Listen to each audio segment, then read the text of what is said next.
G'day folks, and welcome to episode 18 of Gormo's Shed. And this week we're going to attempt to make a ballast spreader out of this very common nail brush, or manicure brush as it's known.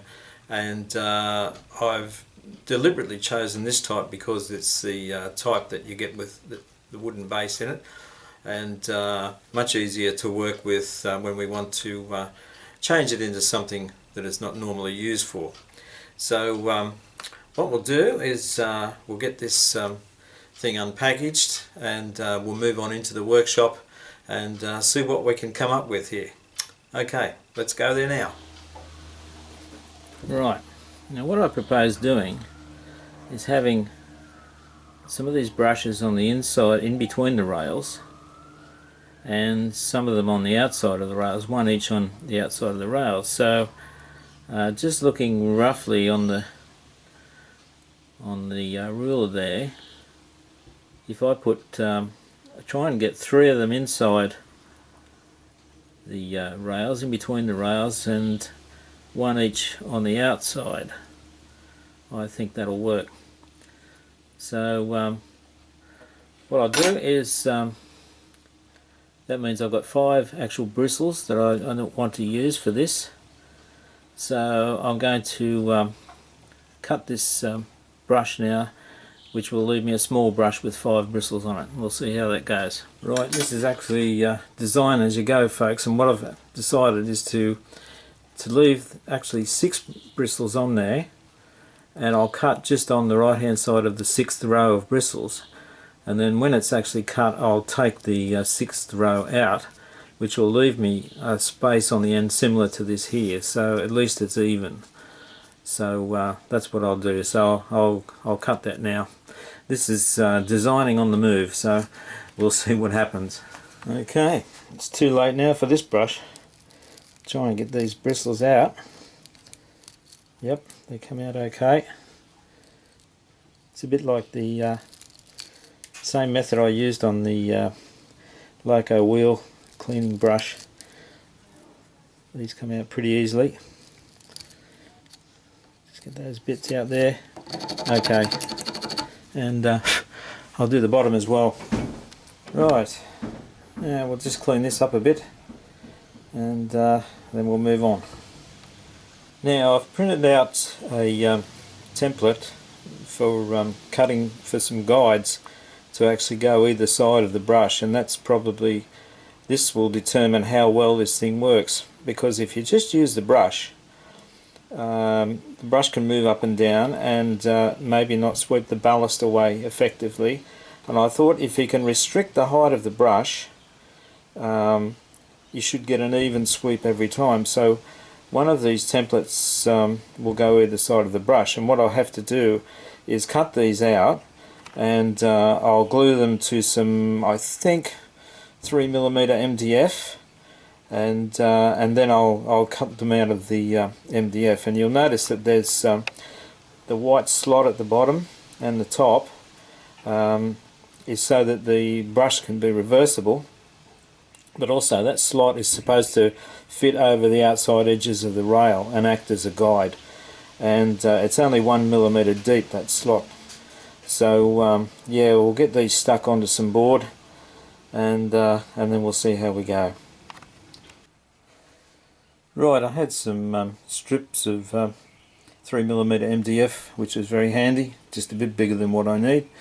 So I've stuck the templates on, and obviously stuck this one in the corner, so I've got 2 less cuts to do there, and this one is flush with the edge, so I've just got to cut away around the edge. So I'll just give them a coat of clear matte varnish now, just to seal them, and we'll let all that dry, and then when that's done I'll cut them out, or try to cut them out. It's going to be a bit tricky, but we'll see how it goes.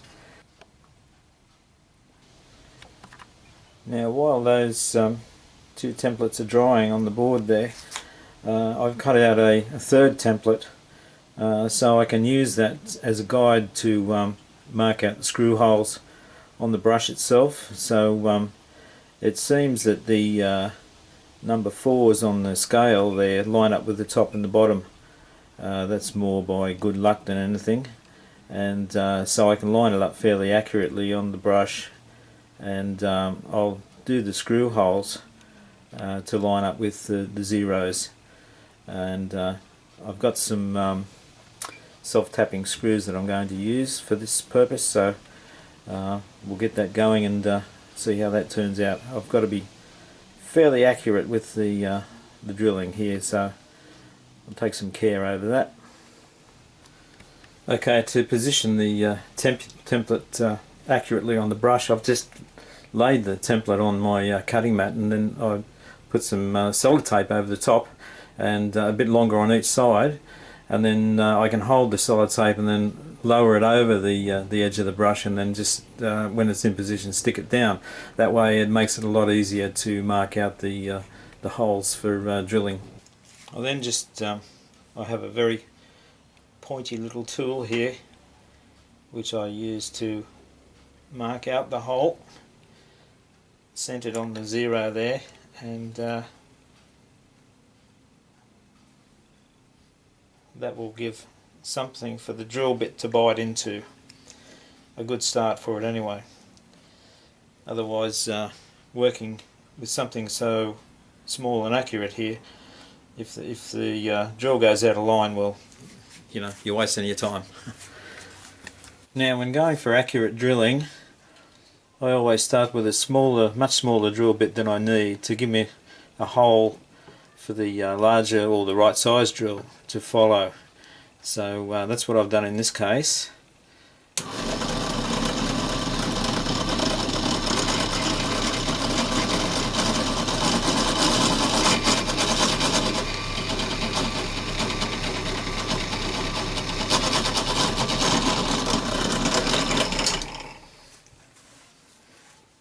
Just a few more to go. Now we switch over to the actual size drill bit that we need.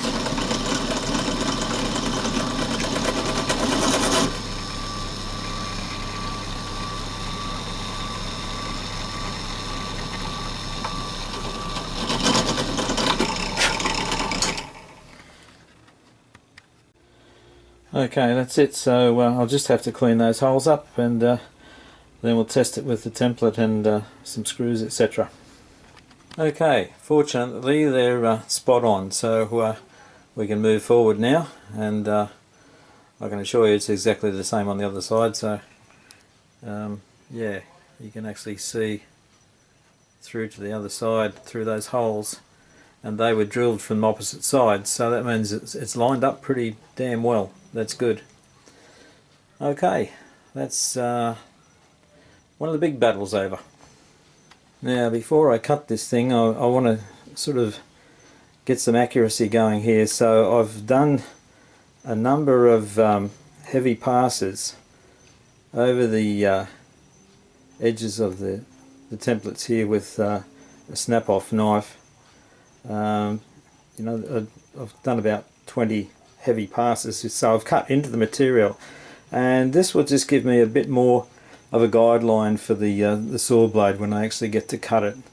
So hopefully it'll work, so we'll see how that goes. I've started drilling out the slots, and then I get onto it with a mini drill and a cutting disc, a very thin cutting disc, and then a file will clean up the rest of it. It doesn't matter if they're slightly bigger than the screws, that's okay. But as long as everything fits, and we'll try and keep it as neat as we can. Right, the slots are cut out, and I can move the screws quite easily through them, which is good. And all we need to do now is cut out these parts and fit them onto the brush, and then we can test it in the railway room.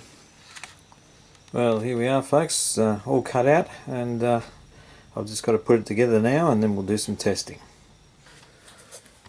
Okay, folks, I've done a bit of fiddling and height adjusting and whatever, and I'm trying the longer bristles to see how this goes. And basically, I'm looking along the end of this thing and just allowing the bristles to line up just above the bottom there, or the top, and we'll see how it goes. Right, well, we'll put some ballast just in here, a little bit there, that's probably enough, and maybe some on the other track. Okay, now we take the trusty brush and set the guides over the rails and just push it forward.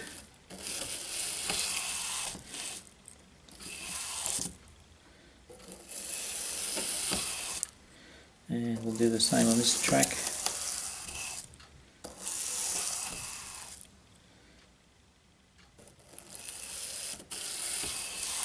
And I'll just reverse it so that in case I've got the brush set on a slight angle, it will give the same result,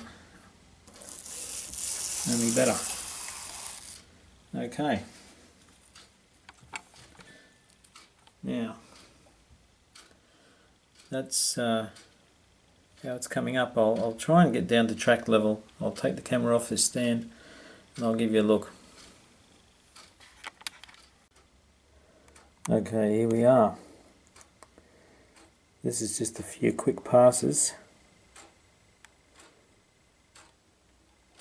and that's how it's come up.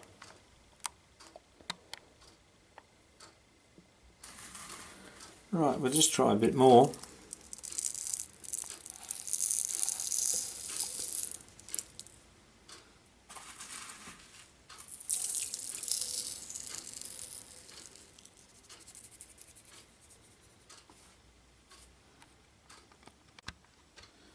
Okay, here we go again.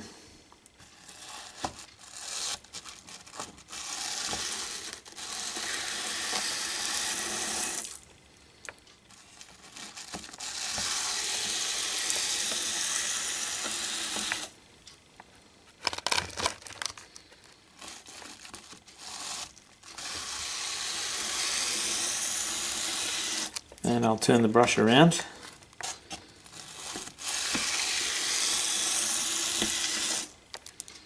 There you go. Give the track a bit of a tap.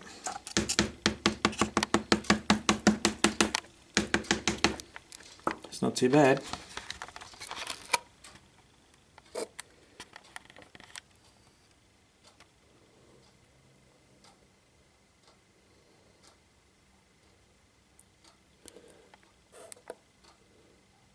Of course, a bit of work needs to be done down in the middle here. Haven't quite sorted that out yet. Well folks, it's not the ultimate answer to ballasting, but it can help you along and save you a little bit of time, I think. You know you've got an even spread of ballast for a start before you start cleaning off the little details. I've also found that I can straddle this across two tracks, parallel tracks, and if I use it this way, the brushes actually even out the gravel or the ballast in between the tracks, so that's something else as well. It's still, you know, ballasting still requires a bit of physical input to sort of get it to look the way you really want it to look, but as I say, this may help you along the way. I've done a PDF file which has these templates in it, and it's freely available for download on Platform 1 MRC. However, I'm fairly sure you would have to register as a member to actually access that. I know some of you are members, so it's not a problem for you. For those people that aren't members, you would have to register. And let's face it folks, it's a nice place to be. Nobody's going to hurt you there. So maybe give it a go if you want. Okay, cheers for now. Gormo.